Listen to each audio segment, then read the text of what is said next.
उहे मुहाजिर ऐं अंसार जेकी अव्वल ईमान आणे सभिनी खां अॻरा थिया हुआ ऐं पिणु उहे जेकी खाउन पोइ वधि में वधि सुहिणे नमूने में संदन रस्ते ते हलिया, तिन खां अल्लाह राज़ी थियो ऐं हू अल्लाह खां राज़ी थिया। बिस्मिल्लाहिर्रहमानिर्रहीम। सैयदा ख़दीजा बिन्ते खुवैलिद रदियल्लाहु अन्हा व अर्दाहा, जिन जो शरफ़ शान इंतहाई अज़ीम ऐं मिसाली आहे, कुसई में हीअ रसूलुल्लाह सल्लल्लाहु अलैहि वसल्लम सां मिले थी। नबी अलैहिस्सलातु वस्सलाम जो सिलसिला नसब ऐं सैयदा ख़दीजा रदियल्लाहु अन्हा जो सिलसिला नसब चौथे ॾाॾे में मिलियो थो वञे। खेनि अल्लाह ताला जेको औलाद अता कयो उन जी वज़ाहत रिवायतुनि जे अंदरि मौजूदु आहे। खेनि अल्लाह ताला 4 नियाणियूं ऐं 2 पुटड़ा अता फरमाया। संदन फज़ीलत जे हवाले सां खुड़सर रिवायतूं मौजूदु आहिनि। असीं चंद रिवायतूं तव्हांखे ॿुधायूं था। पहिरीं रिवायत जेका बुखारी शरीफ़ हदीस नंबर 3820 में मौजूदु आहे। अता जिब्रीलु अन्नबी सल्लल्लाहु अलैहि वसल्लम फ़क़ाल या रसूल अल्लाह हाज़िही ख़दीजा, ए अल्लाह जे रसूल सल्लल्लाहु अलैहि वसल्लम हीअ ख़दीजा अचे पई। क़द अतत माहा इनाउन फ़ीही इदामुन औ तामुन औ शराबुन, उन्हनि वटि हिकिड़ो थांव आहे जंहिंमें ॿोड़ आहे या का खाधे पीते जी शइ आहे। फ़ाइज़ा अतत का फ़क़रा अलैहिस्सलाम मिन रब्बिहा व मिन्नी, जॾहिं अमड़ ख़दीजा पहुचे अम्मा खे चइजो ए ख़दीजा, रब्बुल आलमीन तव्हांखे आसमाननि तां सलाम थो मोकिले ऐं जिब्रील अमीन बि तव्हांखे सलाम थो चए। सुभान अल्लाह, केॾो वॾो एज़ाज़ आहे। रब्बुल आलमीन आसमाननि तां सलामी मोकिली आहे हिन औरत खे। सैयदा ख़दीजा रदियल्लाहु अन्हा खे ही उहो एज़ाज़ मिलियो जेको कंहिं औरत खे न मिली सघियो। ऐं गॾोगॾु जिब्रील अमीन फरमायो बशिरहा बिबैतिन फिल जन्नह मिन क़सबिन ला सख़ब फ़ीही वला नसब। अमड़ ख़दीजा रदियल्लाहु अन्हा खे बिशारत ॾिजो जन्नत में उन महल जी जेको हिकु मोतीअ मां ठाहियो वियो आहे, जंहिंमें का बि तकलीफ़ वारी शइ, का थकावट, को शोर या गोड़ कोन्हे। त इन रिवायत मां मालूम थियो अमड़ ख़दीजा रदियल्लाहु अन्हा जे लाइ रब्बुल आलमीन आसमान तां सलामी मोकिली ऐं नबी अलैहिस्सलातु वस्सलाम जन्नत जी बिशारत ॾिनी। नबी अलैहिस्सलातु वस्सलाम उन्हनि सां बेहद मोहब्बत कंदा हुया। हज़रत आयशा रदियल्लाहु अन्हा खां मरवी आहे, नबी अलैहिस्सलातु वस्सलाम जॾहिं बि को जानवर ज़बह कंदा हुआ, उन जानवर जे गोश्त खे तक़सीम कंदा हुआ त हज़रत ख़दीजा रदियल्लाहु अन्हा जे तमामु सहेलियुनि में इहो गोश्त रवानो कंदा हुआ ऐं रसूलुल्लाह सल्लल्लाहु अलैहि वसल्लम सईदा ख़दीजा रदियल्लाहु अन्हा जो ज़िक्र कंदा हुआ ऐं चवंदा हुआ अल्लाह ताला मूंखे ख़दीजा मां औलाद ॾिनो आहे। सही बुखारी हदीस नंबर 3818 में इहा वज़ाहत मौजूदु आहे। अहिड़ी रीति सही बुखारी शरीफ़ हदीस नंबर 3821 जे अंदरि वज़ाहत मौजूदु आहे। अम्मा आयशा रदियल्लाहु अन्हा बयान थी करे त हिकु ॾींहुं अचानक सैयदा हाला जेका अम्मड़ ख़दीजा रदियल्लाहु अन्हा जी भेण आहे, उन नबी अलैहिस्सलातु वस्सलाम वटि अचण जे लाइ इजाज़त घुरी त जनाब रसूलुल्लाह सल्लल्लाहु अलैहि वसल्लम जॾहिं सैयदा हाला जो आवाज़ ॿुधनि था, जेको आवाज़ अम्मड़ ख़दीजा रदियल्लाहु अन्हा सां मिलंदो, छो त ॿई पाण में भेनरूं आहिनि।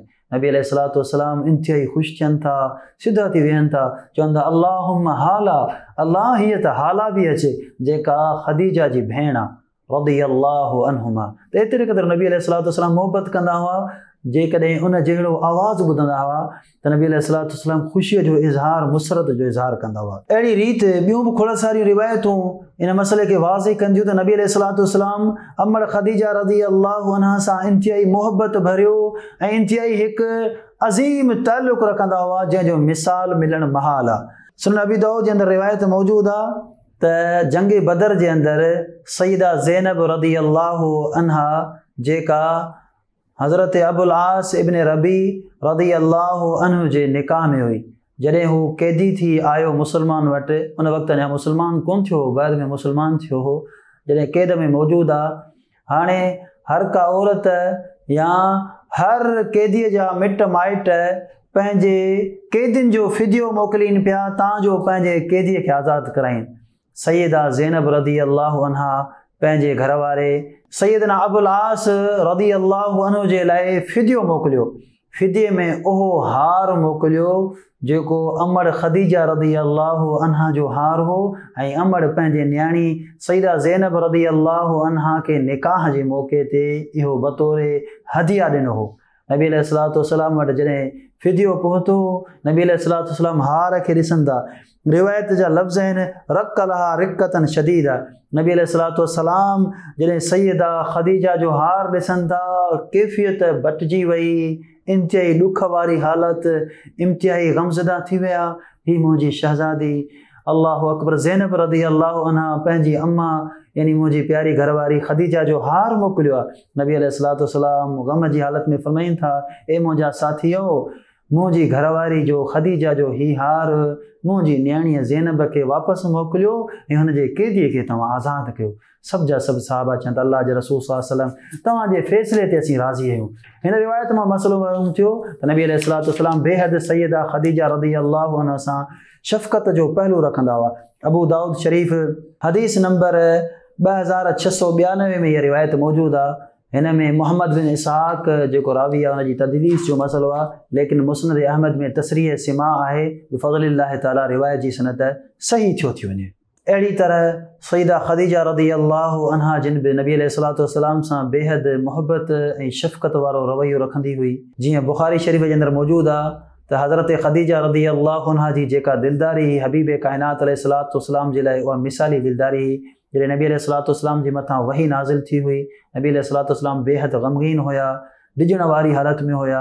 नबी अलैहिस्सलातु वस्सलाम घर अचनि था, चवनि था ज़मीलूनी ज़मीलूनी, मूंखे ढकियो मूंखे ढकियो। सैयदा ख़दीजा रज़ी अल्लाहु अन्हा ढकीन थियूं। पाण अलैहिस्सलातु वस्सलाम फरमाइनि था, लक़द ख़शीतु अला नफ़्सी, ऐं सम्झां पियो मूंखे जान जो ख़तरो आहे। नबी अलैहिस्सलातु वस्सलाम जी इहा ॻाल्हि ॿुधी सैयदा ख़दीजा रज़ी अल्लाहु अन्हा फरमाइण लॻी, कल्ला वल्लाहि मा युख़ज़ीक अल्लाहु अबदा, ए हबीब अल्लाह जो कसम आहे, कॾहिं बि रब्बुल आलमीन तव्हांखे बेयारो मददगार परेशान कोन कंदो।